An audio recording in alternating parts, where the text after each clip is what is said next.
വളരെ വലിയ കാത്തിരിപ്പിന് ശേഷം റെഡ്മി അവരുടെ കിടിലൻ 2 മോഡലുകൾ ഇന്നലെ ലോഞ്ച് ചെയ്തിരിക്കുകയാണ്. ഈ മൊബൈലിനെ പറ്റിയുള്ള വിശേഷങ്ങളും ഈ മൊബൈലിലെ ക്യാമറയുടെ പ്രത്യേകതകളും നമുക്ക് പരിശോധിക്കാം. അതിനായി വീഡിയോ അവസാനം വരെ കാണുക. നിങ്ങൾ ആദ്യമായിട്ടാണ് എൻ്റെ വീഡിയോസ് കാണുന്നതെങ്കിൽ ഇപ്പോൾ തന്നെ ഈ ചാനൽ സബ്സ്ക്രൈബ് ചെയ്യുക.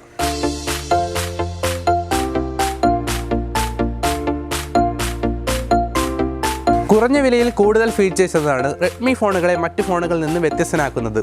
റെഡ്മി നോട്ട് 7ഉം റെഡ്മി നോട്ട് 7 പ്രോയുമാണ് റെഡ്മി ഇന്നലെ ലോഞ്ചാക്കിയ 2 ഡിവൈസുകൾ. റെഡ്മി നോട്ട് 7ന്റെ കാര്യത്തിൽ റെഡ്മി വലിയ മാറ്റങ്ങളൊന്നും വരുത്തിയിട്ടില്ല. 6.3 ഇഞ്ച് ഫുൾ HD വിത്ത് ഗൊറില്ല ഗ്ലാസ് 5 പ്രൊട്ടക്ഷനോട് കൂടിയാണ് നോട്ട് 7ന്റെ വരവ്. ആൻഡ്രോയിഡ് പൈയിൽ വർക്ക് ചെയ്യുന്ന ഈ മോഡലിന് കരുത്തേക്കുന്നത് സ്നാപ്ഡ്രാഗൺ 660 പ്രോസസ്സറാണ്. 2.2 GHz-ന്റെയും 1.8 GHz-ന്റെയും ഒക്ടാ കോർ CPU ആണ് ഇതിനുള്ളത്. ക്യാമറയുടെ കാര്യത്തിൽ ചൈന മോഡലിന് മാത്രമാണ് 48 മെഗാപിക്സൽ നൽകിയിരിക്കുന്നത്. ഇന്ത്യൻ മോഡലുകൾക്ക് 12 മെഗാപിക്സലിന്റെയും 2 മെഗാപിക്സലിന്റെയും ഡ്യുവൽ ക്യാമറയാണ് പിൻഭാഗത്തുള്ളത്. സെൽഫിക്ക് വേണ്ടി മുൻഭാഗത്ത് 13 മെഗാപിക്സലിലെ 2.2 അപ്പേച്ചറുള്ള ഒരു ക്യാമറയാണ് ഉള്ളത്. ലിഥിയം പോളിമറിന്റെ 4000 mAh ബാറ്ററിയാണ് ഈ മൊബൈലിനുള്ളത്. ഇനി ഈ മൊബൈലിന്റെ വില പരിശോധിക്കാം. 3GB RAM 32GB ഇന്ത്യനിലുള്ള മൊബൈലിന് 10,000 രൂപയും 4GB RAM 64GB ഉള്ള മൊബൈലിന് 12,000 രൂപയുമാണ് ഇന്ത്യൻ മാർക്കറ്റിലെ വില. ഇനി റെഡ്മി നോട്ട് 7 പ്രോയുടെ വിശേഷങ്ങൾ നോക്കാം. കാഴ്ചയിൽ വലിയ വ്യത്യാസമൊന്നുമില്ലെങ്കിലും ഇതൊരു അടാറ് ഫോൺ തന്നെയാണ്.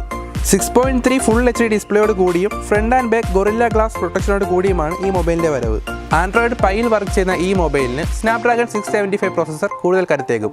4K വീഡിയോ റെക്കോർഡിംഗ് ഉള്ള 48 മെഗാപിക്സലിന്റെ ഒരു ഡ്യുവൽ ക്യാമറയാണ് പിൻഭാഗത്തുള്ളത്. ഈ ഒരു പ്രൈസ് റേഞ്ചിലുള്ള മറ്റൊരു മൊബൈലിലും ഇല്ലാത്ത ക്യാമറയാണ് Xiaomi ഈ ഒരു മൊബൈലിൽ കൊണ്ടുവന്നിരിക്കുന്നത്. ഈ ഡിവൈസ് വഴി പകർത്തുന്ന ചിത്രങ്ങൾക്ക് 15 MB വരും എന്ന് കമ്പനി അവകാശപ്പെടുന്നു. അതായത് 1 GB വെറും 50 ഫോട്ടോ മാത്രമേ എടുക്കാൻ കഴിയൂ എന്ന്. 3.5mm ഹെഡ്ഫോൺ ജാക്കും Type-C USB പോർട്ടുമാണ് ഇതിനുള്ളത്.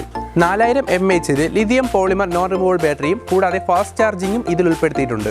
ഹൈ പ്രോസസിംഗ് കപ്പാസിറ്റി ഉള്ള മൊബൈൽ ആയതുകൊണ്ട് തന്നെ ഇത് ഹീറ്റാവാനുള്ള സാധ്യതകൾ ഏറെയാണ്. ആയതിനാൽ ഇതിൽ ലിക്വിഡ് കൂളിംഗ് ടെക്നോളജി ഉൾപ്പെടുത്തിയിട്ടില്ല എന്നുള്ളതാണ് എടുത്തു പറയേണ്ട ഒരു പോരായ്മയെ തോന്നിയത്. ഇനി മൊബൈലിലെ പ്രൈസ് റേഞ്ച് പരിശോധിക്കാം. 4GB RAM 64GB ഇന്ത്യനുള്ള മൊബൈലിന് 14,000 രൂപയും 6GB RAM 128GB ഉള്ള മൊബൈലിന് 17,000 രൂപയുമാണ് വില.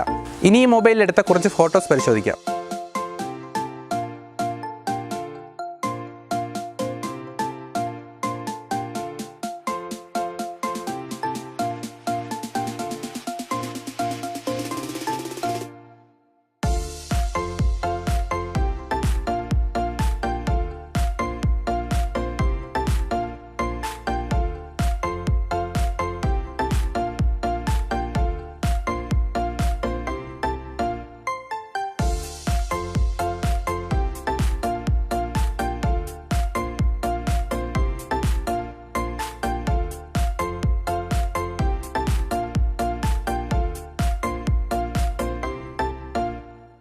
ഇതുപോലുള്ള ടെക്നോളജിയുമായി ബന്ധപ്പെട്ട അറിവുകൾ നിങ്ങളുടെ വിരൽത്തുമ്പിൽ എത്തുവാൻ ഇപ്പോൾ തന്നെ ഈ ചാനൽ സബ്സ്ക്രൈബ് ചെയ്യുക.